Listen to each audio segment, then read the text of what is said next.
Hey guys, Jaydon and Rylee, welcome to Tweet Talk episode 17. Today we're going to talk about supporting your training. I think you wanted to talk about what's going on with you first. So everyone knows what's going on here. Jaydon is not bashing me. That's right. That's not my doing. That's cupping if you've never seen it. We talked about cupping last week. Yep. We did, what did we do last week? Oh, our staples. Yes. Yeah. So Talk about therapies. Not yeah. Maybe we didn't talk. Did we talk about I cupping? think I just sort of like mentioned acupuncture and cupping. Yep. But this week was my week to go and get some acupuncture. I've been doing acupuncture every second week. Yep. And then I do cupping once a month. So I'll do like half an hour of acupuncture and then half an hour of cupping.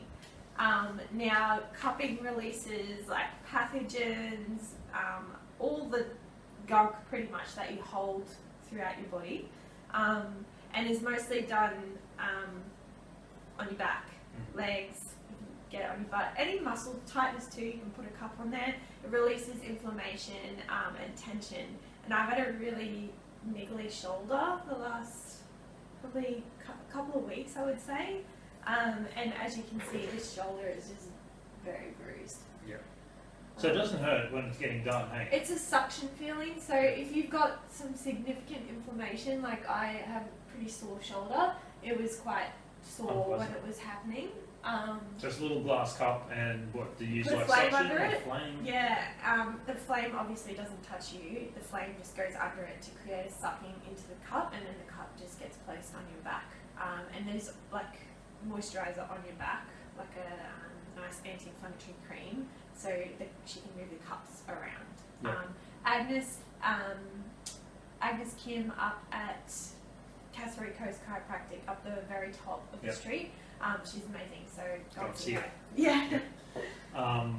Awesome. Okay, cool. So now that we've done that, so we want to talk today about supporting your training. And what I suppose we mean by that is creating an environment where your training is optimized in a way that makes it as efficient and effective as it possibly can be. Yep. And it means getting to your goal in the shortest period of time with the most sustainable fashion. Well, that's what it means to us anyway. Yeah. So that's what our job is. When someone comes to see us, they might say that I want to, build some muscle or reduce some body fat or whatever it is. But essentially, what they're saying is, I want to know how I can most efficiently achieve the result that I desire. Yeah. And that's what our job is to do. Find ways for each individual being different, to prescribe what is going to work in the most efficient and effective way for them. I reckon that's yeah, cool. So if you're working with a coach out there right now, that should be the objective, and that should be their number one priority. They should be working to keep you on track and look to be consistently sort of refining and making changes to what it is that you're doing in order to get the best possible result. Yeah. And really sort of basing that around you individually. 100%. And your lifestyle, your day-to-day life. Yep. It's really important. Yeah, I think that specificity is so... Oh, it's everything. It's everything in Yep. order for you to stay, on track, I Yep. guess. and just to boost that efficiency. Yeah, feel good. Yep. Yeah. So what we've done is we've broken supporting your training down into 4 key tips, and I think so what they are is consistency, nutrition, supplementation, and progression. We want to talk a little bit on each of them today. I think you could make a list, as long as your arm. Yeah. Well, that's what I was doing, and Jaydon got really angry with me before we started. You can't just say that you've got bruises all over you and now I get really angry with you. Not quite true. No. But you did get frustrated because we don't have all day, really. And we need to give people a list of things that they can do. That you can actually take action on and implement going forward. So that's what we're going to look at. So we're going to look at consistency. Now, we're going to apply this to training, and I need to sort of preface this with the assumption that your training program is specific to you, and it is specific to the goal. It's not just something that you've put together. Because even if you get all the steps correct and your training program is suitable to a marathon runner and you want to be a bodybuilder, it doesn't matter how specific you get doesn't matter how correct you get these next few steps. The goal is never going to be achieved because you're training in a completely opposite direction for what it is that you desire. Yeah. Okay. So getting the training program right probably should be the first and foremost piece of equipment. 100%. But when it comes to consistency, you got to... Can I just say something? If you're trying to change your body composition and you've been trying for a really long time, set a performance goal. Take the emphasis away of what you look like, the changes in how you're feeling, blah, blah, blah, blah. Set a performance goal. Okay, keep going. Okay. I just heard that this week and I wanted to say that because I really do agree with it. When you have something that you're working towards, other than an aesthetic goal, I think that's really important. That's when you see changes because you do everything in your power to support that. Yep. Which in turn is sort of works its way back around to health and aesthetics in the long term. I think there can be, we'll go off on a tangent here before we get started, but I think there's a number of things that you could look at there. So setting a performance goal is one, but also looking at the style of training. You know, like some people respond really well to your training, and some people's bodies hate it. So if you've been trying to fit into a size 6 dress and that's the goal, and you've been doing HIIT training because that's the best, and you've been doing it for 2 years and you still can't do that, and you've got all of these elements correct, it could very well be the style of training not suiting your body, and that's where you may need to seek some help really or look at changing that up. Okay, cool. Back onto consistency. So our first step. So when it comes to training, you've got to be consistent with your training. I think we've touched on this on a number of episodes because it's so important. You can't train once a week and expect phenomenal results to come pouring in really quickly. Or to feel good, really. You know, feel good from your training. Yeah. I guess, you know, I rely on my training a lot to feel really good. And I tell you what, if I did it once a week, I wouldn't feel good. Yeah, so, I think that's really important. So you need to be consistent. Yeah. You need to have a clear plan. So your training program needs to be set. You need to know what it is that you're doing. Yeah, and love what you're doing. Yeah, you need to. You really need to enjoy it. Otherwise, you're not going to want to be there. Yeah. And if your mind isn't in the right space and communicating with your body on how much you're enjoying it, or what you're doing, it's not going to work. Like your everything up here controls down here. So if you're not enjoying it, you know, mentally and emotionally, then your brain really can't tell your body what it wants to do and what it wants to achieve. So you are what you think, essentially. So that's a bit deep, but it's true. It is 100%. Also, within your session, the session needs to have a plan. So you need to have a session plan. You need to also stick to the session plan. So, for example, if the goal for my training session today is 45 to 60 minutes of low intensity cardio, that's what I need to do.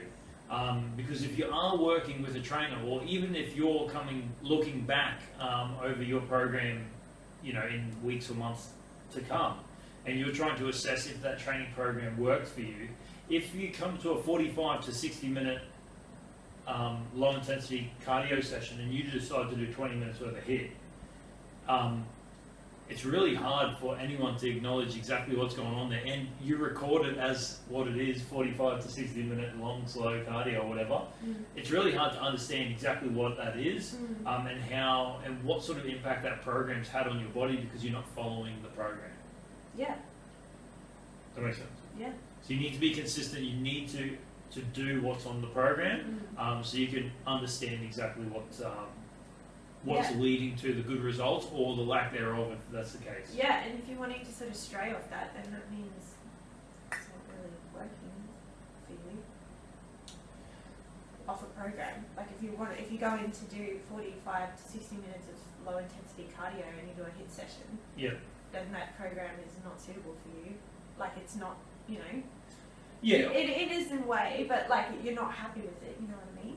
Yeah, well, maybe you are. Maybe you're just doing a different program on a different day. But it's like what I'm trying to get at is the specificity of that program needs to be achieved, and you need to maintain that on a regular basis. Otherwise, the information that we get from that program really we can't measure it. Correct. Really is not accurate. So I think that's super, super important. Yeah, and mindset. You know, it's mindset for consistency is everything. Pretty much spoke about that just before. Yeah. If your mindset's not in the right place, and that I think goes back to not relying on motivation. Yeah.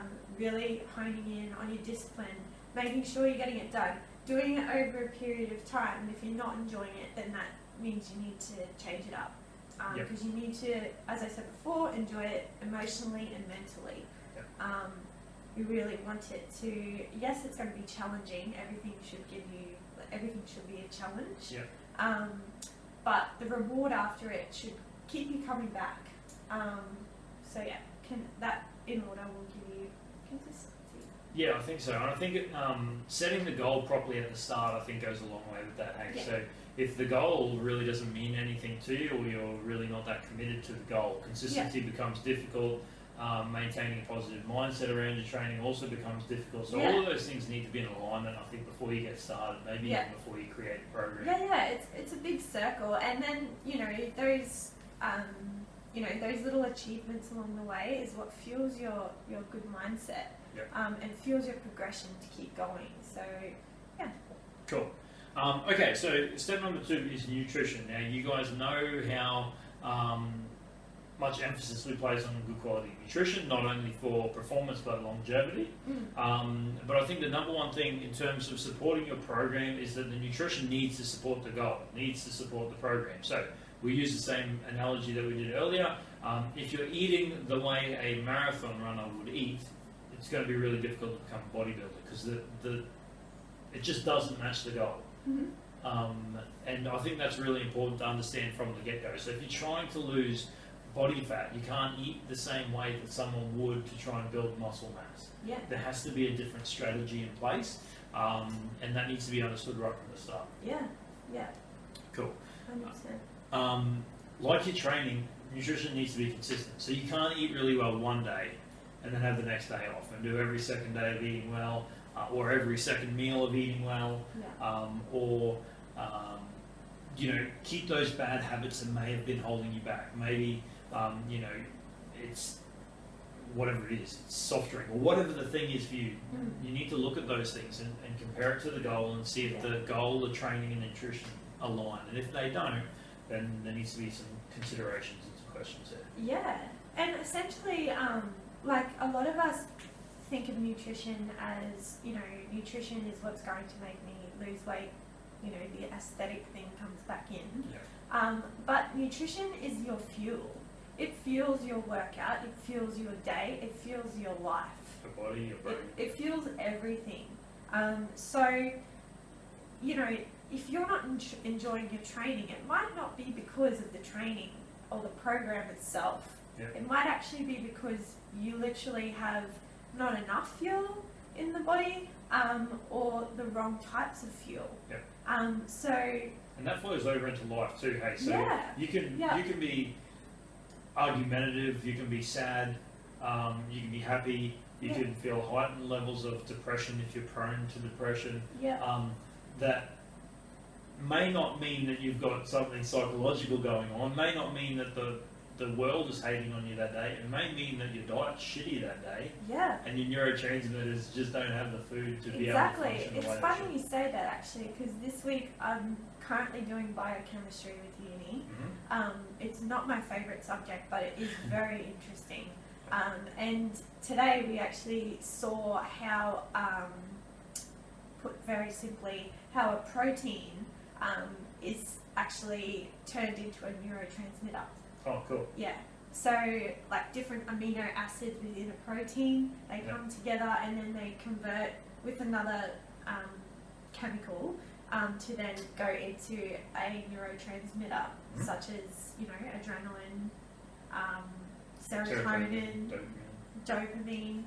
So that was really interesting because, you know, that essentially is the science behind, you know, a nice clean source of protein.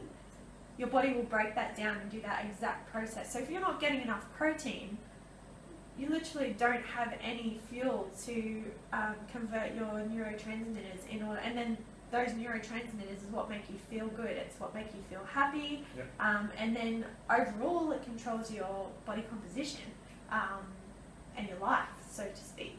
So yeah, if you're putting shitty fuel in, hey, the results the not outcome going is to going to be shitty. Is not going to be great. Yeah, 100%. You think about your car. If you were to run your car on the worst possible petrol that you could find, you couldn't expect the car to run as well as it possibly could. Whereas if you put the best possible petrol into your car, the car runs better. It's just simple. It's the way things work. Exactly. And yeah, there's a lot of research. There's so much out there. But if you can, if you're struggling in that aspect, that is everything. So definitely get some help with it because it can, and it'll change your life. It's awesome. 100%. I think when it comes to nutrition, keeping it simple is the best way to go. Hey? And if you're not working with someone that specialises in that, we say really simply, just eat real food. It's a catchphrase that goes on around the place. Just eat real food. And it is simple, but I think the busy life that we live today puts so much emphasis on, you know, convenience. Oh yeah. And convenience overtakes everything. So eating real food is hard. It really needs to sort of, like, your mindset needs to be reversed and shown a different way. So we really show you like lots of tips and tricks to work around that and really prioritize that in your life because it is the fuel for your life. 100%. So, I think again you got to tie that into the goal. Hey. So, you know, the goal that you have may not support convenient food that you can pick up and take with you in a packet all the time. It may require that you have to actually put some effort into the nutrition that you're consuming on a daily basis because you're trying to achieve something. I think with nutrition, I want to say just a couple of things. If the goal is longevity, then you need to make sure that your diet or your new way of eating that supports the goal is sustainable. I think that's really important. You need to be able to do it all day, every day. Correct. And have a lot of balance with that. Yep. Yeah. 100%. So this is not so much a diet, but this is now the way that you eat to nourish your body. Yeah.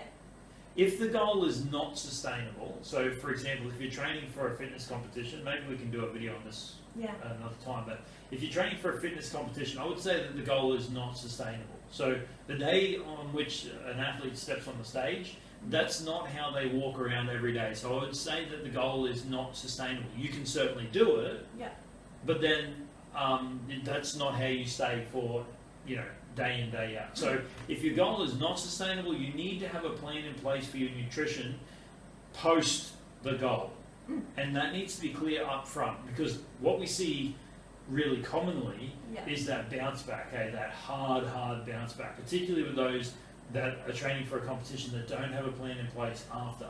So it's like, all right, we've got to the competition, we've done the competition, now it's like, I need to have a rest.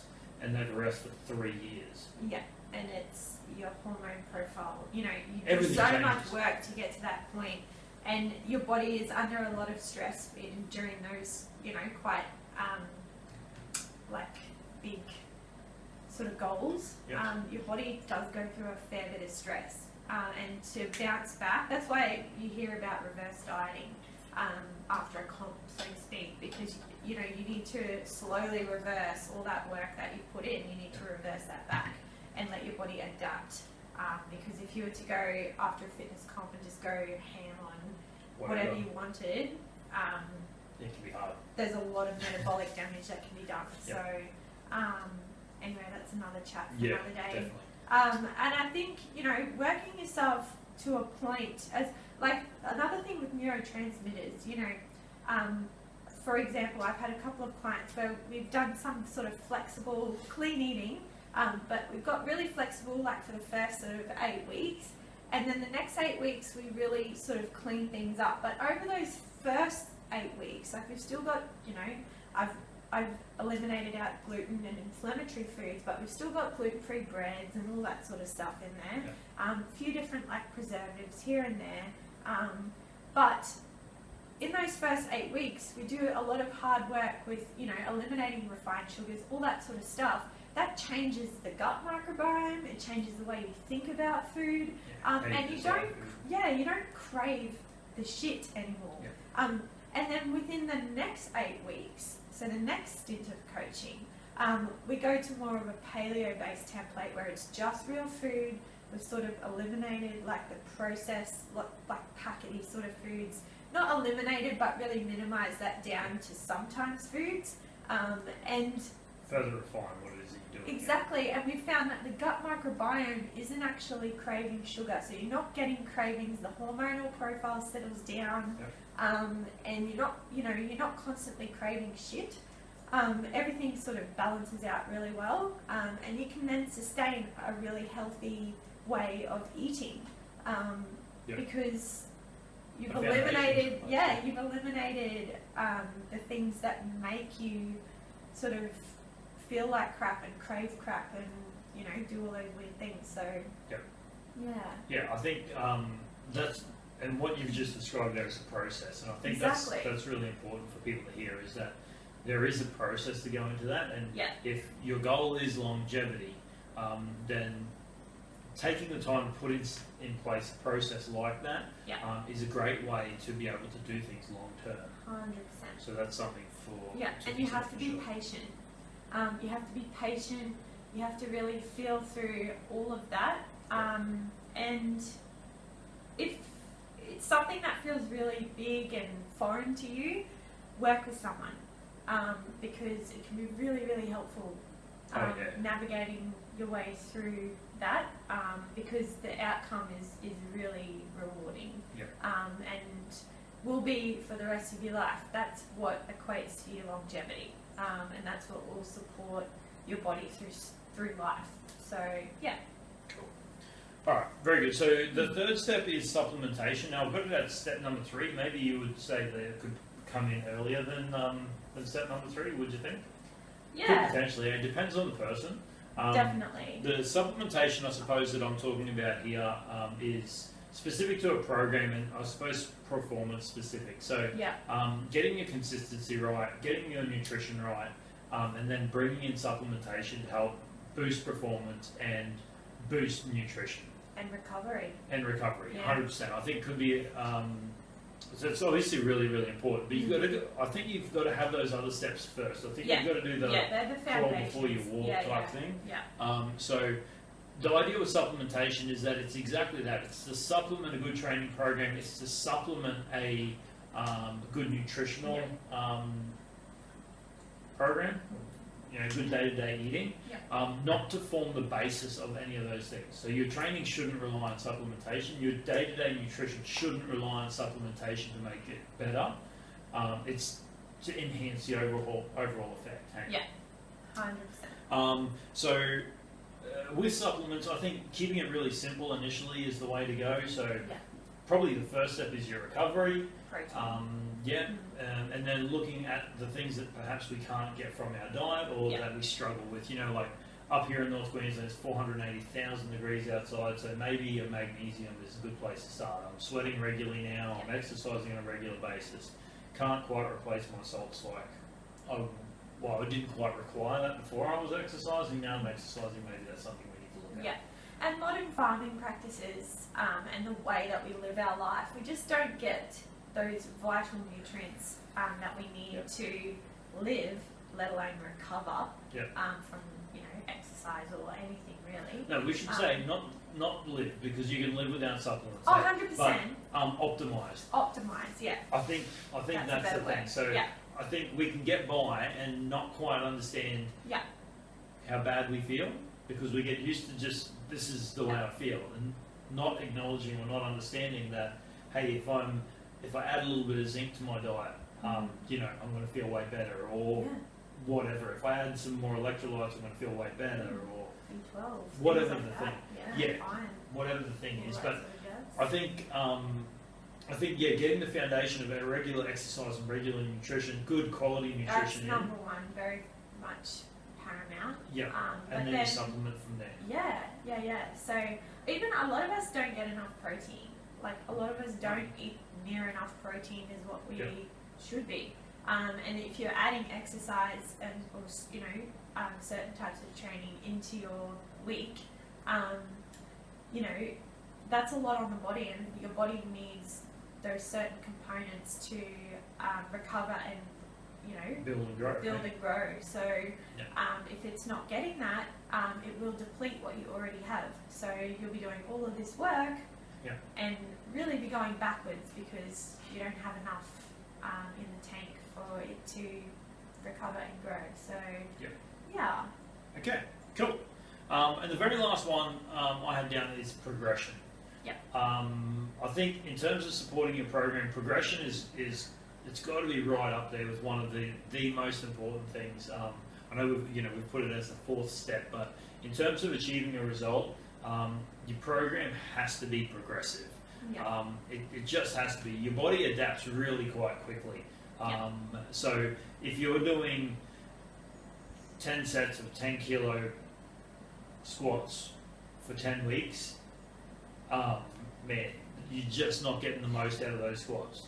You just aren't. So you're going to get bored as hell. You are going to get bored as hell. So when we're talking about progression, there's a number of ways in which you can do it. So you can increase the weight, which is the first thing. People always say, "Oh, increase my weight," but eventually, so as a beginner, you're going to be able to increase your weights really quite quickly. Once you've built a weight training base, you've got a sort of a base of muscle mass. Increasing your weight every session is probably not realistic, but there's some other things that we can look at then, like increasing or reducing or at least monitoring your rest between sets. Increasing sets or reps. As well, and then also down the track, changing exercises. So if you're working on something specific and adding in different combinations. Changing programs. All that sort of stuff, and different combinations. Oh, I love that. And it makes things a little bit more exciting, but you're also, we prescribe different combinations to work different muscle fibers, so you're getting a really well-rounded sort of exercise and a well-rounded result. 100%. So that progression, I think, is really important to take into account. Probably will be written into your program initially. So when we spoke right at the start of this, it's about setting the goal and making the training specific to the goal. And then hopefully the program's got the sort of depth and the legs to say, okay, we're going to form progression by doing this. This. 100%. So I think that's something that we can look at there as well. 100%. And I think it's really important to get outside of your comfort zone, and you can't do that without progression. We don't grow, we don't change unless we're pushed. And it's really quite enjoyable when I think it's almost like a form of self-love, and I really love that feeling of holy, I really smashed that. I'm so proud of myself. Of conquering it. Hey, that is a really cool feeling to have, and that is a feeling that is so good for your body. It's really positive. So that's the sort of mental fuel that you need to sort of propel you forwards. And you can't get there if you're not prepared to be a little bit maybe upset's not the right word, but like pushed. So uncomfortable. Uncomfortable. That's exactly the word that I'm looking for. So you can do your 10 kilo squats for 10 reps, but can you do 12 reps at 10 kilos? And the 2 extra reps are what we're chasing. You know what I mean? That's why we did the 10 prior. Was to get you to a point where it was becoming difficult. You're starting to say, this is getting heavy. My legs are feeling unpleasant. And also doing exercises that you don't like. Because half the time, those exercises that you really don't like are the ones that you really need to do. And I find myself cycling all the time through different exercises and working different body parts. Like, I used to really love working back, but now I'm like, you know, I really like working chest instead, or, you know, and I'll favour that, which I need to watch myself, because you can't favour something, and yeah, half the time when you're not like fussed on something, you really need to do it more. Yep. And when you do it more and get more stronger at it, that's really exciting, and that makes you like it more, I guess. Yeah, it's a flow-on effect, like a positive snowball. Yeah. Cool. Yeah. All right, so basically what we're talking about with supporting your training is those 4 key steps. So consistency, nutrition, supplementation, and progression. Yeah. I think if you can incorporate those, then, so like we don't promote quick fixes. We don't promote getting a result really quickly because generally it's unsustainable. But if you can combine these 4 steps with a program designed to achieve a great result, you can do so in the most efficient way possible. And we're definitely not against being efficient. That's exactly what it is that we do on a day-to-day basis, is formulate a plan to become, or help our clients become as efficient as they can be. I think incorporating those 4 steps that we just spoke about will enable you to do exactly that. And it really sort of transcends across all areas of your life then, you know, it really, really does. So, Awesome. Cool. Supporting your training. That's it. Yeah. That's episode number 17, guys. We'd love for you to share this with someone if you got some benefit from it. We'd love if you could subscribe, because we love getting new subscribers. Thank you for those of you that have seen this and perhaps are already subscribing. But yeah, share and subscribe and tell your friends so they can tune in and have a listen to Rylee and I talk in depth on several different topics throughout the weeks and months to come. Yeah. If you have, I say this every episode, but if you have something that you really want to know about, please let us know. We would love to dive into it a little bit deeper and help you out, and probably so many other people with the same thing. So get in contact, comment below, give us a message, and if you need help with anything yourself, pop us a message. We're more than happy to do that for you. So yeah, certainly get in touch. We're doing face-to-face coaching here in Tully, but we're also doing more and more online coaching as well. So if you're interested in that, certainly send us a message. The website's just below, so click on that and head over and get in touch. Sounds good. Awesome, guys. That's it from us for another week. Thanks very much for tuning into Tweak Talk, and we look forward to chatting with you again, virtually or whatever, through a screen next week. Take care. Cool. See you guys. Bye, guys.